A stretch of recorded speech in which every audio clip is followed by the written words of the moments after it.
Book 2 of NOS4A22. Trust no one. Trust no one. Trust no one. Kill everyone. These are words to live by. Every living thing needs to die anyway. Why not rid the earth of life a little sooner? Give nature some breathing room. This polluted world could use some hydration by the blood of life. I would gladly spend an eternity burning in hell if I could see the world die in pain as I have lived. There is no word in human language to define or describe the feelings I have inside that have grown in me. Birds chirping. Chapter 1. The Wandering Spirit. Walking the streets at night, wandering, no real destination in mind, only the wandering thoughts of death, to kill, entertaining the thoughts, high on excessive amounts of angel dust PCP, modified flesh to appear unidentifiable, no need for a mask when not only the face but the entire bodily appearance is twisted obscure. Flesh was not only the canvas for the murderous art he displayed and portrayed upon his victims, but for his own sick pleasure of pain inflicted upon himself. Over time, he sliced freshly healed scars open again and again to manipulate the distorted flesh and tissue. No longer human, but a drug-induced monster, living in the old funeral home he grew up in. He was born surrounded by death, and he embraced it because it was all he knew. After his older parents died, he made the old funeral home his personal art gallery to comfort him, as he preferred to be alone. In his mind, he wasn't alone, because his art had captured life as he saw it.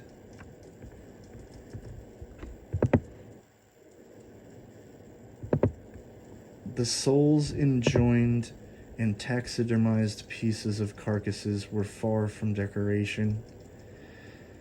They were not only a part of him, it all was a reflection of him and his depth that he kept inside, both locked deep within himself and hidden from the outside world in his personal dungeon home.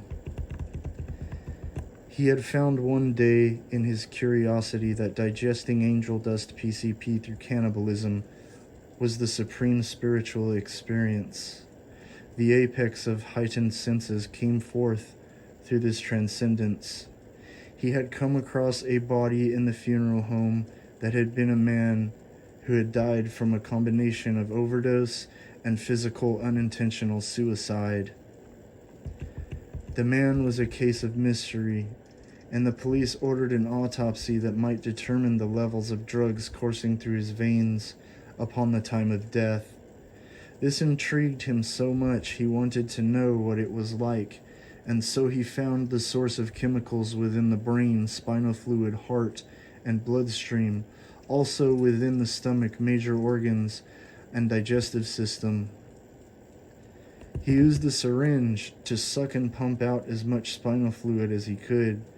He then dehydrated the brain to expel its fluid contents in a mix a cocktail after putting the organs in a blender.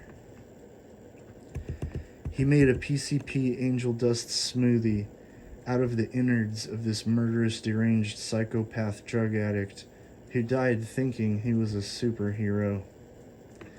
This man died jumping off of a building, missing his victim. He would often jump from apartment building to building, thinking he could fly. He was totally naked, as he thought he was invisible.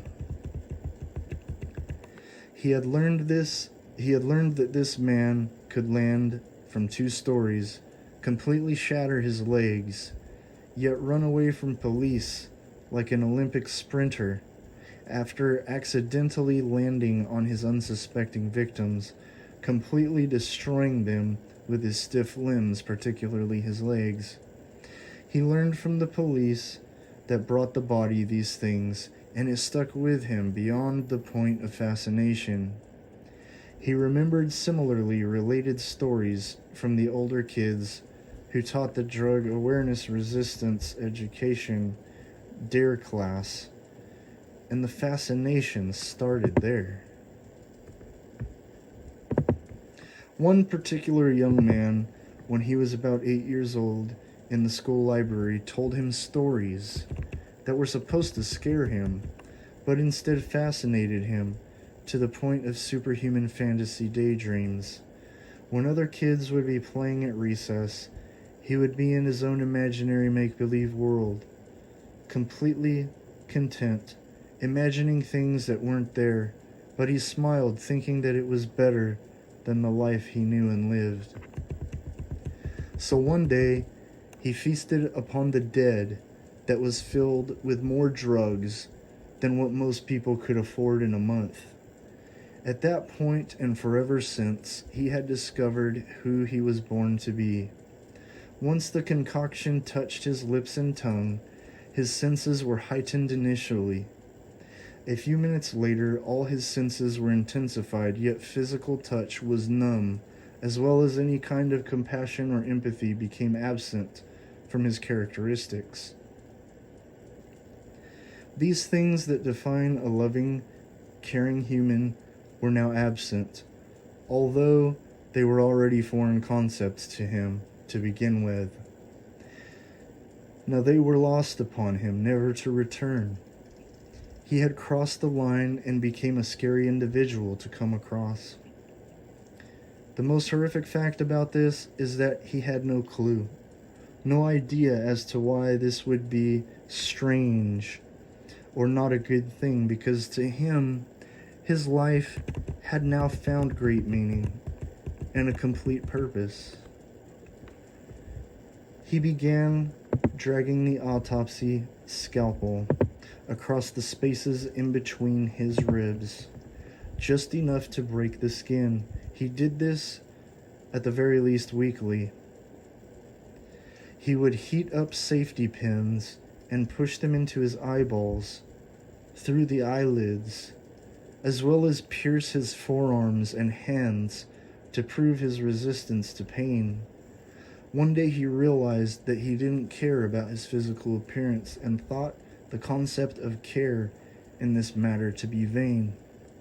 So he began modifying his face with incisions and flesh pulling. He cut off the tip of his nose after applying propane with dry ice to numb himself. He slid the surgical scalpel across the forehead lines, then the crow's feet at the corners of his eyes, and eventually all the other muscular features that subtly appeared to have lines within detailed facial feature lines. This almost made him look like a living cartoon. Once he began his facial self-mutilation manipulation, he knew he couldn't work with law enforcement anymore, or anyone who would even think to question why he now began wearing a mask in public. His excuse was that he had a terrible skin disorder. In reality, his only disorder was mental, but to him, it was his self-discovery as a true sadist. Indeed, he was sadistic and loved self-harm, along with inflicting pain until causing death from torturous experimental acts. He delved in the black arts at this point and researched the ancient antiquarian ways that were lost upon the majority of society. In fact, he was a modern purveyor of the new age of witchcraft and the lost black arts. To him, it was merely experimentation and self-discovery into the new age of lost knowledge. He was a supreme occultist and didn't quite know it. He had to begin setting up his own clients in new forms that allowed less social interaction. This proved to be difficult most times, but much more self-satisfying and fulfilling due to the freedom that came with it. After his first experience with drug-induced dead flesh consumption, he had to figure out how he would be able to continuously consume dead tissue absorbed in essential drug chemicals. He figured out how to lure. What if there was a way to advertise funeral costs at a low rate without actually having to be physically present? He thought to himself, after first consuming the drugs within the first dead flesh of the dead addict. I need more, was all the thought process he needed to motivate himself to go on. He would go on to commit the longest string of cannibalistic crimes in documented American history. That day he consumed the PCP-soaked flesh. He sat there in his autopsy chair, slumped in an unhealthy position that seemed to be superiorly healthy to his sick thought process, and came to the conclusion, I need a partner, a helper.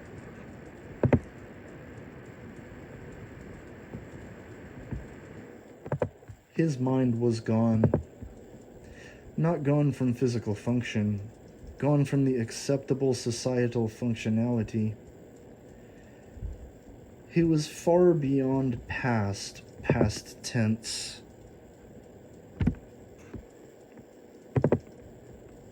In the sense of normality that sickened him to begin with. He spoke to himself and only himself in sweet poetry that surpassed Shakespeare. Shakespeare, he's lost upon me. How much more is his poetry and reverberation lost upon humanity? The essence of caricature within his descriptive narration be gone.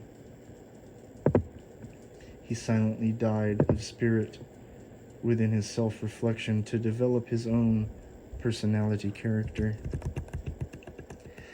His deepness delved beyond the foundations of satanic core values. To him, the satanic Bible was weak and flawed. He wrote his own primal laws far beyond these Hollywood census constrictions of social laws. After all, they were suggestions. These words of confinement were never going to allow him to conform. He was his own animal. He would destroy anything in his path that ordered him to bow to forced human precepts, birthed from human perception. He knew that whatever any other human had perceived was a mental view he didn't want to relive. He didn't want to relive his own life. So why in the hell would he want to relive someone else's perception of reality? This was absurd to him. He did, at this first moment, realize that he needed a helper and a partner, but also knew that if it happened, it happened. He had initially discovered the path he was destined for upon dead flesh consumption that was soaked in angel dust and permeated beyond death in marination of decomposition. This was the first key he was handed by the devil in spirit, which opened the book of the invisible black arts. He didn't need a teacher. Life and his experience forever was his teacher, and it was the best way. The evil life he was born into molded him and who he knew himself to be. He didn't need a blood ritual. All he needed was to keep going on in his miserable existence. He didn't see himself as a demon because he was always influenced by their presence unknowingly. He was anti-existence, therefore he naturally was born to do what he was destined to do. He longed for a primal partner to share his deepest lusts of the flesh and beyond the flesh, but he would be patient as he lived in patience quietly. He lived his whole life this way, quietly in torment naturally, just tortured being who he was born to be, and everyone who recalled knowing him couldn't deny it. He was born to be the master of death, and the permanent keeper of the end of all life. His whole life was a stewing pot boiled over gradually into a beautiful flood of destruction, both self-destruction as well as the destroyer of all he came into contact with. To him, every life he took was his first, over and over again. He could not allow himself to digest his life's truth. He lured his first experiment by means of innocence. He actually helped a grieving mother and sister. A young man overdosed on heroin. However, this was not the drug he desired to consume within the dead flesh, so he had to deal with a street dealer, which he actually would kill, and thus would be his first victim to begin the path of his serial killing. How glorious it was. There was a young man in the neighborhood that was known to know how to get all the street drugs an individual would want. When Stu first heard of this rumor, he inquired, "How can I set up a meeting with this man?" Stu asked this young woman who frequently stopped next door to hang out with her friend. "I don't know you. You don't even know my friend. How do I know you aren't trying to bust her?" the beautiful, innocent young woman asked. "I'm not interested in her. I just want to experiment." Stu got his point across as believably as anything you could possibly hear. "You're weird. Even if you aren't a narc, you're just weird, and I don't like that." She brought up her shoulder in defense as she backed away in inches. "Fine, I'll ask her myself. I just thought it would be easier to ask you, since you're always hanging around here. This is my place." He was already done with her in his mind. "Wait, you're not trying to pick up on me, right? I don't believe you." She curiously asked, as she may have said too much. "I don't care what you believe." He simply left it at that. "I regret even talking to you, you weirdo." She walked away a few steps but stopped to stare at him in deeper curiosity. "I regret asking you," he replied as she slowly walked away, looking back at him like a toddler learning to walk properly. Stu went inside to cut open an old corpse and masturbate with her guts. He wrapped the dried-out intestines around his hard penis with some coconut oil squirted inside the opening and slid in his erection like a packed sculpted meat handful in sausage stomach lining. He came within seconds, thinking about the girl he finally got to talk to, and felt the disgust of self-loathing immediately after, so he beat the old lady corpse with a tire iron for a good 20 minutes after ejaculation. He sat there panting for a good few minutes before he realized he needed to dispose of the masturbated guts, and gathered some dried branches from the oak tree in the front yard. Stu then had a panicked thought of terror as he asked himself, what if she wasn't real? What if I was just daydreaming? No, don't, Stewart argued with himself.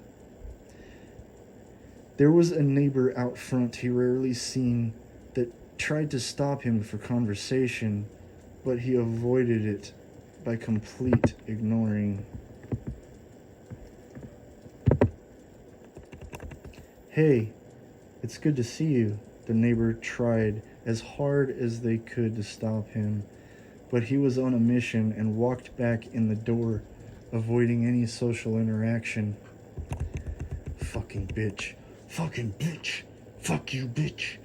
I'll fucking kill you, Stu ranted to himself after he slammed the front door. The neighbor, without his knowledge, heard Stu ranting and raving for the first time and was terrified. They already were scared of his mask. Stu wore a plain white mask that he tried to color flesh color with a Crayola crayon. His neighbor lady didn't know what to do other than to make note to never bother him again. This was a smart precaution that would ultimately spare their life in the end. Little did they know at the time how crucial this simple decision was. Stu was ironically stewing in his hatred for all life his whole life, and he was now beyond his boiling point. It was time he answered the call of the devil. The devil owned his soul before he was formed in the womb of his sick mother. Stu's parents met before their teenage years in an arranged marriage by two couples that had been introduced by their parents' arranged marriage. They were from a long line of southern gypsies.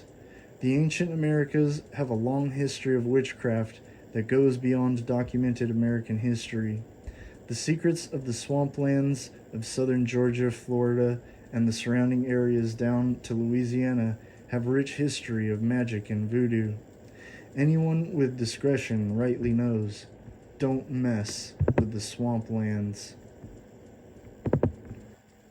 Stu's bloodline came from the first Dutch headhunters and bounty hunters that came from Deutschland in the early 1600s, according to documented history, but it is known that his family had been legends in Native American history, to be the rumored ones to come and impregnate the most beautiful native women, taking them away from their remote villages and start their own colonies, stealing their corn and burning their crops.